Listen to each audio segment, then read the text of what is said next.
I'm not gonna lie, brothers. This is one book that I've been sleeping on. And it's called Three Magic Words by Brother U.S. Anderson. And I've had it for a while, man, but I decided to make it my morning read this morning, man. And I was reading a portion of the book that the brother calls Expanding Spirit Changes Form, man. And he started off and he said, in this life, whichever seeks to know more about itself, whichever seeks an expanding consciousness, he who would stop death would stay an infant forever. Brother, I didn't know Brother U.S. was dropping gems like that. You know, and as I thought about what he was saying, man, I said, you know what?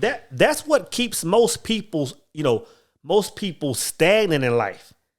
I said, I believe that's one of the primary reasons that most people don't go forward. Most people don't elevate, man.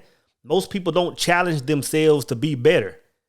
It's because they don't understand that expansion, is where the growth is. It said they would much rather stay an infant if they don't think like this. And I think people fall in love with this world so much. I think that people, start to think that this world is reality, is real, and they get caught up in it and they forget that expansion is everything. And I'm telling you, I believe that is one of the primary reasons why people, don't grow. Because they feel they understand that they expand, they're getting closer to death, and they think that's the end of it, right? They're confused on what reality is, man. Then the brother went heavier. He says, the body which you now occupy is but an instrument of your consciousness, an expression of your knowledge of yourself. What does that take us, brothers? That takes us all the way back to the Kabbalion. You know what I'm saying? It's crazy to me. This is what's wild to me, man, because you have to question, like, when people are putting all types of information in books from different eras, from different places on the globe. Anybody can put something in a book, and it's very dangerous to say that, you know what, just because this is in a book, I'm going to stand on it. That's a very dangerous game to play, man. But when you read this and you can resonate with it, resonate with certain things on the inside, and you can see someone that lived 150 years ago and they felt that same thing, and then somebody who lived, 20 years ago, and then you hear somebody younger, saying the same thing. It's like, brother, you can call it real then. Once you ran it through that filter. And what I was thinking about when that brother said this, man, I said, man, this instantly took me back to the Kabbalion. I'm gonna read that part again. It says, the body which you now occupy is but an instrument of your consciousness, an expression of your knowledge of yourself. It brings an awareness to what reality is when the Kabbalion said, and I'm paraphrasing, of course, when it said that everything that you can see, touch and taste is part of the illusion. It says anything that can age, that can die, that has a lifespan, that takes up space is part of the illusion. Like, it's not real. It said the only thing that's real is God energy, which is the energy that the Bible speaks of that first covered the earth or whatever, right? He said that's the only thing that's real because it's constant energy. It doesn't age, it doesn't do all this stuff. And then it says anytime you put thought into that energy, it manifests a thing. And then I like when a brother said the body is simply an instrument. That lets you know that this world isn't real, man. We also heard the same thing, like that the Kabbalion was written, back, said it's come from the Hermes, set up. Fast forward to Wallace Wattles. Wallace Wattles, who lived, late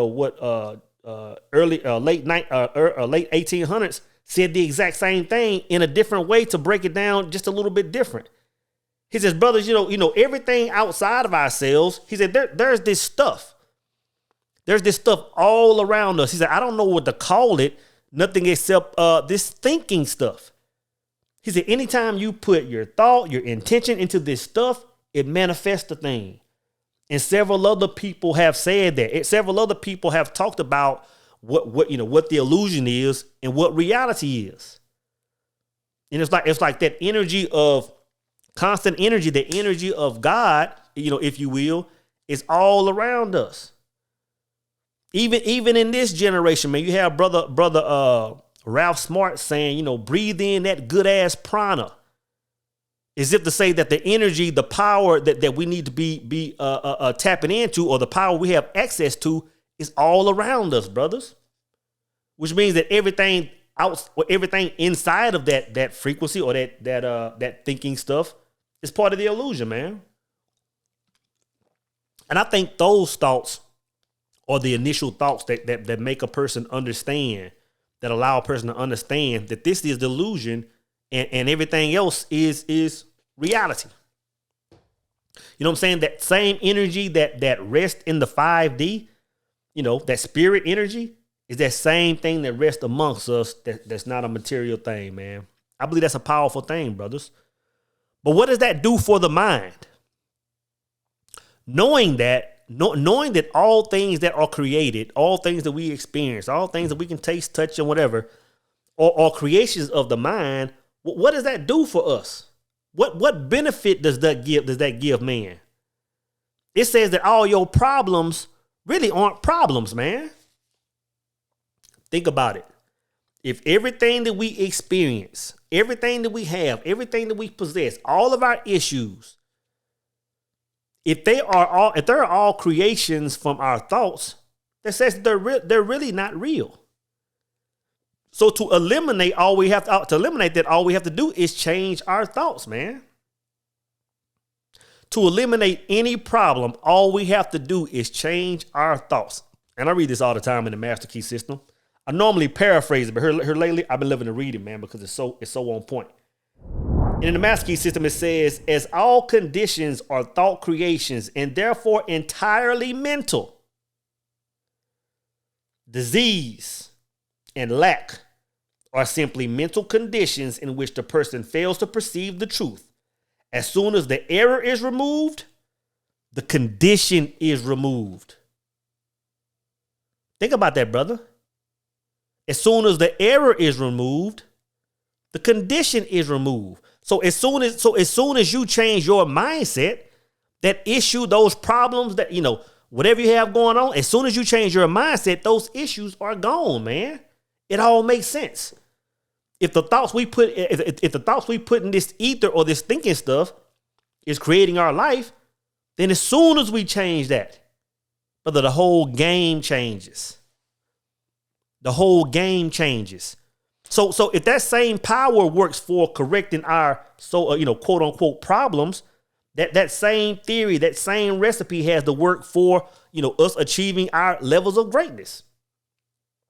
Would it not? You know what I'm saying? So if you see yourself in your mind, your vision is to see yourself in a different place, and you're not there. It says all conditions are mental.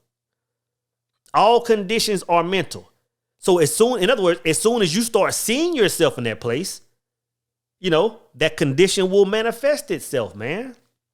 Again, I think a lot of people, once you understand that this work, that what we're experiencing is the illusion, and I know that sounds so cliche. I hate saying stuff like that. But once you understand it's not real, brother, you can easily overcome all challenges. You can easily overcome all challenges because now you're navigating through this thing with no fear. You're navigating this thing through, with no fear. Who plays Call of Duty and is shaking in their boots in this illusion? You know what I'm saying? Because it's part of the game, man. You can move through this world with no fear. The second part I love, man. Right after that, the brother said this. It says, by the very nature of your being, your consciousness must grow. And as it does, your spirit will gradually lay down and return again to the universal subconscious mind, whence it starts anew in its quest for a new expression. I'm going to say the first part again, brother, because you really have to digest that. It says, by the very nature of your being, your consciousness must grow. As it does, your spirit will gradually lay down your body and return again to the universal subconscious mind. Think about that, brother. Like we have to understand. I made a tweet earlier, brothers. I put a tweet on Instagram earlier. And it says, meditation is the cousin of sleep. Sleep is the sister of death. and death is the highest level of consciousness. That came from the recipe that I made in 2020, right? Brother, what we have to do, man, is first as human beings understand that we're forever expanding, and understanding that we have to stop fearing death. Like when a person starts to fear death, man, you really have to question, do they understand what's really taking place?